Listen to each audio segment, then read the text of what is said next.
So my name's Tom Wilson, and I'm a space entrepreneur from a long time ago. I started when I was 10 years old. My father actually designed the tiles on the space shuttle to help to survive re-entry, the thermal control tiles. He got a check as a result of doing that and started a company in 1978 called Swales Aerospace. I was 10 years old at the time and immediately got brought into the company to help with catering and other things. So long history in space. We sold that company to a company, ATK, in 2007 that then merged with Orbital Sciences in 2015 that then was acquired by Northrop Grumman just in June of this year. So I'm going to tell you a little bit of a story about technology that we've been developing for the past really 3 decades and how that's enabled us to take something that we thought was maybe impossible to do, very hard to do, and make it a reality. And that's on-orbit satellite servicing. In terms of the company itself, as you walked in, just before you came in, the last aircraft on the right-hand side was a T-38 built by Northrop. And then if you go all the way back down the other end of the Intrepid, there's an F-14 Tomcat built by Grumman. So in 1994, Northrop and Grumman got together and formed Northrop Grumman. A lot of airplane history. Today we're about a $26 billion company, about 85,000 employees across the globe, and do things like stealth bombers. We do unmanned aerial vehicles, the Global Hawk and the Triton vehicles, and it's really a massive portfolio of technology and innovation across the defense sector, space, a lot of airborne C4ISR, so intelligence, surveillance, reconnaissance, as well as space-based ISR. We do a lot of work in the cyber, which is a new and evolving field. And I'm going to tell you a little bit about the business that I work for, Innovation Systems. So as I mentioned, Innovation Systems was really spawned out of the acquisition of Orbital ATK by Northrop Grumman in June of this year. So I'm relatively new to overall Northrop Grumman, but have a long history that I talked about in these businesses. So we develop, Dan talked about SLS, the big, with the sloshing and the motors and all that. So we're actually building the solid rocket motors for SLS, these guys right here. They're derived from the shuttle program. They're a 5-segment instead of 4-segment that was on the shuttle program. A lot of thrust, obviously putting a lot of oscillation into the launch vehicle for the astronauts. We develop a whole other fleet of launch vehicles, propulsion systems.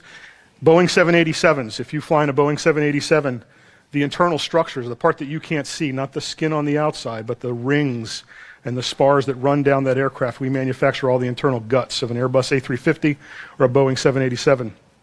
We do a lot of work in the defense business, mostly bombs and bullets, and then space systems. I'm going to talk about that extensively. So to start this off, I have a little video, a couple of videos, but this first one will give you a feeling for a little bit of background about our business, kind of where we've come from, where we're going. I will tell you that it's a lot of technology that was developed in cooperation with NASA, that was tech transferred from NASA.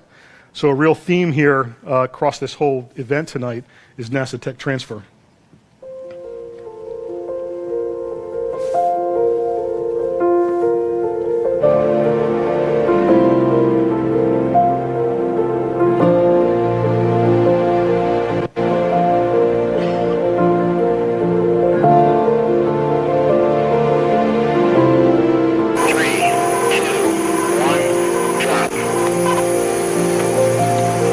Small launch vehicle that's used to launch things into low Earth orbit, small satellites.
So that's Orbital ATK, now Northrop Grumman Innovation Systems.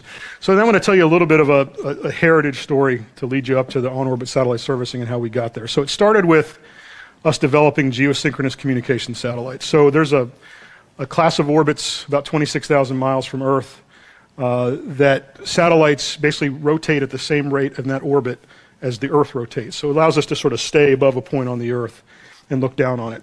That's where all the telecommunication satellites, or most of them, are today, for all the communications that we use for things like transponding the Olympics, broadcasting it back here, HBO, a lot of DirecTV, Sirius XM, all those satellites are located in that orbit, and we manufacture those satellites in Dulles, Virginia. This is kind of a smaller one, believe it or not. They tend to get very big, about 2-3 times the size of that one, but all this technology that we wrapped up in here in terms of communication technology, the solar array technology, the structural technology that goes behind that, the propulsion technology, that's all part of what we learned with and transferred from NASA over a period of decades. This technology allowed us to put about 41 of these things up today. We have 39 of them, and we're building 2 more for about 22 different customers across the globe. It's sort of a global industry that covers everywhere that there's people, for the most part. You can see these satellites are doing communication services for them. So the other thing that we do is our low Earth orbit satellites and our exploration satellites. So these are based on our LEO Star 2 product line and our LEO Star 3 product line. Programs that are looking down at Earth, doing science missions like Landsat, programs that are doing deep space missions that are looking at, we just launched this test satellite, and it's a planet hunter. So what it's looking at is for exoplanets around other stars, in preparations for the James Webb Space Telescope, so that it doesn't have to spend all its time looking for them. It can start to stare at them in infrared and other bands. So all these satellites, once again, more technology that was transferred from NASA. Almost all these programs, you can see the little NASA symbol. A lot of these programs are done in cooperation with NASA over a period of 3 decades. Dawn was another mission. We went up to, traveled about 3 billion miles to get to 3.5 billion miles. This satellite, Dawn satellite, has traveled over the past couple of decades. Went out to Vesta and Ceres asteroids, did some mapping of the asteroids. You can see some of the data that came back off of Vesta. This shows you that it's as deep as 14 miles and as high as 12 miles on the surface. So very diverse surface characteristics. We were looking at for the origins of how some of the composition of some of these asteroids are made up, and we do a lot of research. Well, NASA's doing all the research, but we build the satellites that help develop this technology. Hubble servicing. So you saw some pictures. Most of those pictures were shown in a very large tank, a water tank, down at Johnson Space Center. But in orbit, we developed these tools, and they look like tools you might find at Home Depot or Sears, but they're far more expensive, have to work in the space environment, have to work off of power systems that are rechargeable but can last for a really long time and handle the space environment. So we developed these tools to help NASA astronauts basically service the Hubble Space Telescope. So there were a few missions that took out cameras, replaced electronics, upgraded the systems themselves, and they needed a lot of tools to be able to do that. Over 140 tools were developed for that. What we've done with that, I'm going to show you in a minute, but we've been able to take that tool technology and mature it into these robotic systems that we're developing today. Here's a picture of our Cygnus cargo delivery. So International Space Station astronauts living there. They need food, they need clothes, they need water. So we use a cargo delivery system that we call Cygnus, that you saw the launch and you saw the docking in that video. And we use it to take about 3.5 metric tons, about 3,500 kilograms, twice a year up to the International Space Station. We use this vehicle to rendezvous and dock with the International Space Station. And then once it's docked, this part here that looks like a giant beer keg is really full of about all the food that you can think of that they would need for the next 6 months. There are other things in there like mice, plants, bees, roaches, other experiments that get done on the International Space Station. We bring it up, we dock with the International Space Station, and we unload all this cargo. Here's kind of a look down from the inside once we've docked. The other thing that we can do is attach on the outside, we can attach payloads, and we can deploy little small satellites out of the outside of it. Things like Planet Labs and others, this is how they got, a lot of their satellites got to orbit. It was on this delivery system. Let's see. So now what we've done is we've taken electric propulsion technology off of the Dawn mission. We've taken the robotic technology off of the Hubble servicing mission. We've taken the spacecraft developed technology off of our Geostar and Leostar series of spacecraft. And we began to think about what could we do with all that, similar to what Dan's talking about. You know, start to think about applications, technologies, what do we have? And we looked at one of the problems, and one of the problems that's out there today is because, you know, we build these geosynchronous communication satellites. They're very far away from Earth. We designed them to last for about 15 years because that's sort of the nominal life cycle that you can get onto a launch vehicle. You're kind of launch vehicle limit in terms of how much you can get up. After 15 years, what we found is they're still working very well electronically, but they run out of fuel. So we basically had to turn them into space junk. We had to take them to what's called the graveyard orbit, turn them off, and they freeze, basically. So when you think about the economics of this, you're spending about $400 million to build, design, launch one of these satellites. You get it up, you get it working, you depreciate that asset over about a 15-year period, and then you have to turn it off and freeze it. So we thought about the idea of what if we were able to revive it or bring it back to life? What if we were able to find it, figure out a way that we could put more fuel into it? Turned out that was really hard to do. Very hard to do because the satellites really weren't designed to be refueled on orbit. So very complicated thoughts and ways to do that. So we came up with a different, simpler solution, which was to basically put a jetpack on it. And that was kind of the idea that we developed called our mission extension vehicle. And it's really rendezvous, proximity operations, docking. We attach ourselves to the back end of a satellite. But it builds on all this heritage that we had from all these different technologies and all these different vehicles that I just showed you a few minutes ago. In terms of how it works, probably the best thing to do is just show you the video. I think we're running a little bit close to time, so I'm going to speed up a little bit. But we've developed and tested all this technology in our Rendezvous and Proximity Operations Laboratory in Dulles, Virginia. That's led us to this concept. So the concept here is we launch these things in pairs.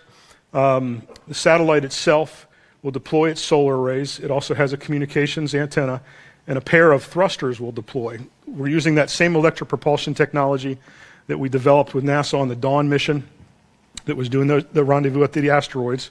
We turn these things on, and we take about 6 months to get out to low Earth orbit. I'm sorry, out to geosynchronous orbit.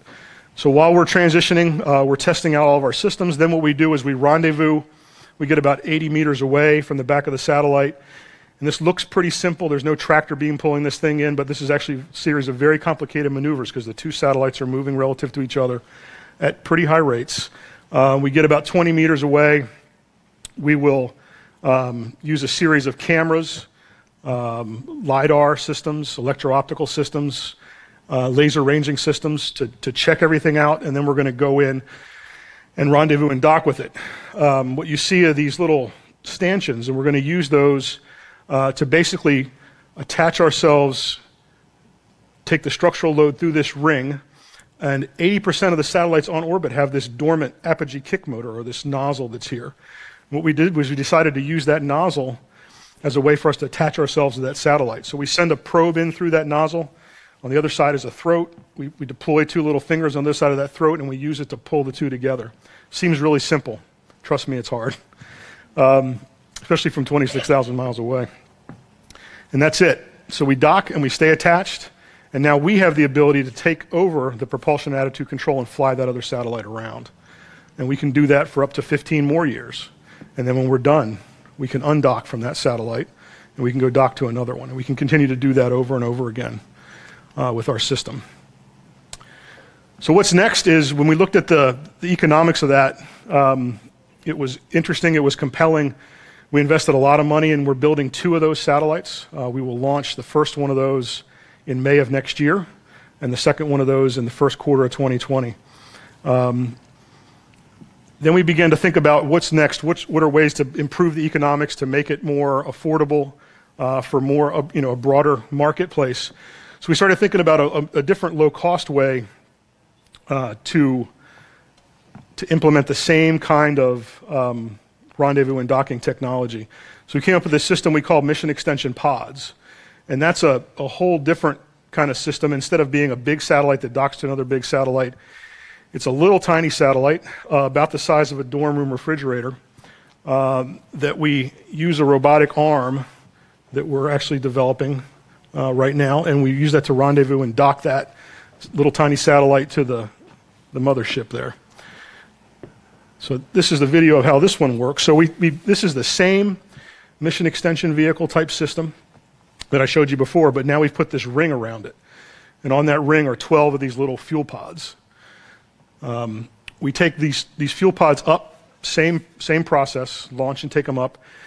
We rendezvous and get really close, about 1 meter away from our client satellite. I said before, these are about the size of a dorm refrigerator. They weigh about 200 kilograms. They're full of mostly just fuel. It's fuel and a couple electronics, a communication system. Relatively simple, small satellites. What's stowed in here is a robotic arm. So we're going to use this robotic arm to reach out, grab one of the fuel pods, and orient it for docking. You'll see that as we're turning it around, after we get it turned around, these things need power as well, because they need to be able to continue to live for about 5 years is what we're sort of targeting these. And we're currently developing this system, so we have not built one of these yet. So what it just extended was a little propulsion boom and a comm boom. On the end here, there's some thrusters and there's a communication antenna for us to be able to talk back to Earth. We're going to come in with our robotic system. We can use all the sensors that are on board our satellite to basically learn what's going on in the movements of the client satellite, matching the rates, and then we can use this compliant robotic arm to insert another probe, very similar to what I showed you before, and use it to pull. This time there's a little disc on the other side here that it pulls in and kind of holds it tight together, and that's how we get the tension and keep it attached. The robot arm releases it. Our big MRV here, Mission Robotic Vehicle, backs away, and then you'll see our little guy here, the pod, will deploy its solar arrays and turn itself on. And what it does from here is it rotates, but of course it doesn't show that because the video just stopped. But it'll rotate up, it'll fire its thruster, it'll rotate back down and it'll fire its thruster. And it does that every 12 hours for 5 years. That's all it does. Pretty boring life, but that's what it does. So what's next? So beyond life extension, we talked about, that's sort of the first way for us to enter this market. But this market's really about something bigger than that. This market's really about the ability to do autonomous robotic operations in space. So we're looking at advanced technologies that we can do on-orbit assembly and repair. So rather than sort of short, stubby arms to be able to attach things, very large robotic arms that we'd be able to use to assemble things like Deep Space Gateway or stations around the moon or stations around Mars or other planets. So very massive space structures. Looking at things like on-orbit manufacturing, also through space transportation. So if NASA's going to go to the moon, we're going to start to put people out there. They've got to eat, just like they do on the International Space Station. They've got to drink. They've got to have clothes. So we're going to have to figure out how to get cargo and things out to them in a very affordable way. So leveraging all these technologies to be able to do all that. We're working on, with NASA Langley right now, on a tech transfer program for these large robotic arms. It's a little hard to see. This is a ground test bed with these robotic arms that I'm talking about that have little welding systems on the end of it so that we can weld very large space structures.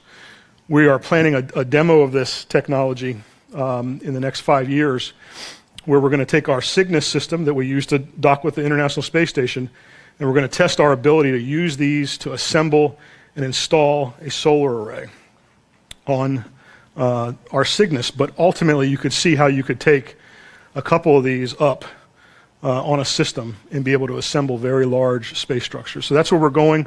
In the future, a little bit of manufacturing technology as well. So we're looking at how we can take 3D printing and apply it to space. So if we want to add things to this, if we want to bolt things together, rather than taking up all these different pieces and components, maybe we can actually use 3D printing to print things in space that we can use to assemble. And everything that we're doing, because a lot of people look at this and they say, well, can't this be used for nefarious things?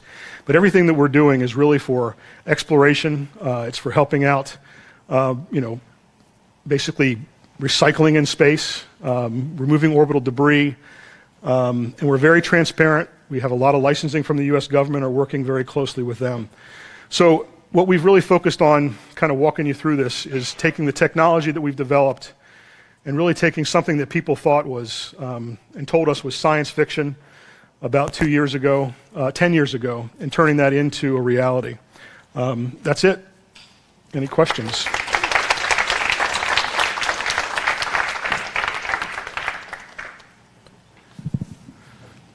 We have one right over here. Hi. You got it. So how many years do the mission extension pods add to the satellite? The pods one, the little ones? Yeah, the refrigerators. Little guys, yeah. Those are about 6 years, 5, 6 years. Oh, okay, cool. Thank you. In the middle. Thank you. Hi. You mentioned that you want to extend the quote-unquote dead satellites to an extra 15 years. Do you think you're going to create more technology that will extend them for longer, or are you going to eventually just cast them aside, or maybe like get them out of the Earth? Yeah. So our satellites, our mission extension vehicle will last for 15 years. Most of the client satellites, the satellites that we're attaching to, they do have an electronic life that will end at some point. So I don't think that, many of those have already been up for 15 years. My expectation is they're good, based on data we've seen on our satellites, for another 5 to 10 years maybe, but not all the way out to 15 years. That's why we designed our system to be able to unattach and go attach to other satellites, so it can keep doing that. The first contracts that we have are for 5 years each. Thank you. Sure. Also, Yeah, so my question is about risks. Right? So there are a lot of risks involved, and could you elaborate on what are the mitigating actions that you plan for your equipment? Sure. Yeah. So I mean, one of the there's risk all over the place. The biggest risk for us is really in that rendezvous and docking. Because if you've ever watched any movies on space, you see that there's no gravity. Well, there's different gravitational effects. So as you go up and you just sort of tap something, it'll start to really move opposite of the way you tapped it. So it's you have to very carefully rendezvous and dock with something. It's not like it's just fixed there and you come up to it and plug in. So it's really that rendezvous and docking that's where most of the risk is. Because if we don't do that exactly right and we came up and were to push it instead, it's going to scoot away from us. So we're going to be chasing it around. So that's where we spent most of our time in technology. And all that we test on our robotic lab on the ground. So we have this very large air-bearing floor where we can simulate the sort of contact dynamics of us attaching to another satellite. And we spend a lot of time in that laboratory sort of perfecting that compliant docking system to make sure that it won't push the satellite away. The second thing is those satellites that have been up there for 15 years, our clients, they've developed an electronic charge over that 15 years. They've been using their power system and developing an electronic charge, and we come up with a completely different charge, which means that if we're not very careful about how we sort of balance out those charges, somebody's going to blow up, right? So we have to be very careful about that, and we've got a lot of technology and a lot of patents we've put into developing that. Partnered with JPL, actually. Big technology transfer theme with NASA. right here on your left. A lot of people put up satellites. Do they bring them back? How do you handle space debris? Good question. So most of them don't come back. The ones that are close to Earth in low Earth orbit, most of those tend to either stay in low Earth orbit for a long time or they re-enter and burn up in the atmosphere. It's very hard or economically hard to bring a satellite back. It's not really worth it. So those tend to re-enter, and then what you do at other orbits like the geo orbit, geosynchronous orbit, is there's a graveyard orbit that's about 300 kilometers out. And you take your satellite, you push it out there, and you turn it off. And it freezes. That's what I talked about before. So that's where, and they just kind of nutate around that orbit and kind of stay there forever. That's one of the reasons why we developed this system, is because it allows us to reuse some of those satellites as opposed to having to keep throwing them away every 15 years. But right now, they stay up there forever. Question. Well, it's a pretty big space, especially out at the geo orbit. Right now, that's not a problem. In low Earth orbit, it's becoming an increasing problem, especially other governments have tested weapons where they've blown up other satellites. That creates massive amounts of debris. Things as small as this, they're flying around in space. Other satellites have collided with each other and exploded and create lots of debris. So there is a big concern about orbital debris in low Earth orbit. That's a big problem.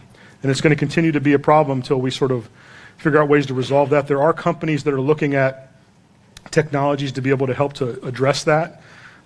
We've actually started to look at technology of a large carbon fiber mesh that we could put up, and basically as debris were to fly through it, it would basically turn it to sand out the other end. So there are technologies that are being looked at and developed, but no one has figured out how to solve that problem yet. It is a problem. Okay, in the back. So you talked about it took millions of dollars to develop the MEVs, and Northrop Grumman's been around for a really long time. Yeah. There are a bunch of space entrepreneurs in the audience right now. Can you talk about what the space is like for the wannabe little disruptive space entrepreneur, and how do you even start to think about developing a project that will eventually cost millions and millions of dollars to put into space when it's just an idea on a piece of paper? Yeah, that's a great question. So I personally worked on this idea. I had the idea in 2007. It took until 2016 to get it funded. So one thought is perseverance, right? And it's hard. I mean, I can't tell you how many times I got told no. I got told this is science fiction; it will never work. Just a lot of negativity. But I had the advantage, unlike many of the little guys, that at the right point in time, when I was able to figure out the right amount of technology and kind of have the right business model, and it all kind of came together, I had a parent company that could invest a few $100 million. That doesn't exist. So I mean, your challenge is going to be to try to convince somebody else to invest that money in you. So what I would say is, it's a lot about technology, intellectual property, who owns that intellectual property, and really it comes down to your business case. Do you have a business case that makes financial sense? Other than that, hang in there. It's tough. I think you're starting to see more and more larger companies in the space industry, in particular, Boeing, Airbus, I know, does it a lot. Thales does it a lot, where they're starting to look at ways to make investments in some of these small ideas and some of these companies themselves, just because combination of technology is moving at such a fast rate that they can't assume that they're going to do it all in-house. So they're looking for ways to kind of outreach and capture some of that innovation that's going on. So you can start to talk to some of those companies as well. Okay, again in the back. Yep. Here. Do you guys have any projects on space mining or human space flight?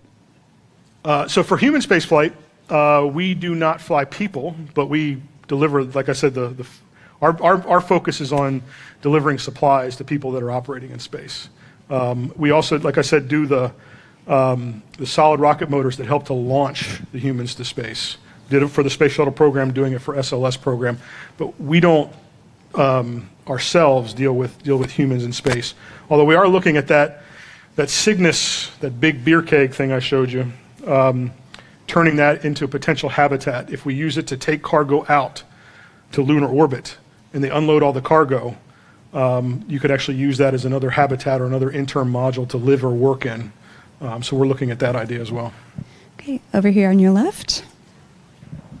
Hi, my questions are about the frozen satellites. My first question that I was going to ask is how you guys go and find them, and it sounds like you just go to the satellite graveyard, if I understood you correctly. we get it before it goes to graveyard. So we get it, we go rendezvous and dock when it's still in orbit. Although we can go to graveyard orbit and get it, but we have to get them before they're frozen. Once they're frozen, it would take way too much energy to thaw them out, and they probably would never work again. So we get them just before they go frozen. Just as they're running out of fuel, we attach to them. Okay, and then the second question was going to be about how many satellites do you think you can do what you're proposing with? Great question. So there's 385 or so commercial satellites in that orbit, and another 100 or so more government satellites. It's a target-rich environment. We're building 2 MEVs, so that's 2. So that's one of the reasons why we're looking at this pod system, is because if we can start taking up 12 at a time, we can start doing more and more. Not all the satellites, it doesn't make sense for everybody. Some of the satellites are failing electronically, or they've had other problems with solar arrays. There's some that just aren't working very well. So it makes sense to graveyard those and launch new ones. But there's plenty up there. Our target is to try to get to about 50 or 60 of them. At that point in time, we think that the market may be captured, and then there'll be a few more every year. But right now, it's in that target range. Okay, we have time for one more question. Nope. Over here on your right.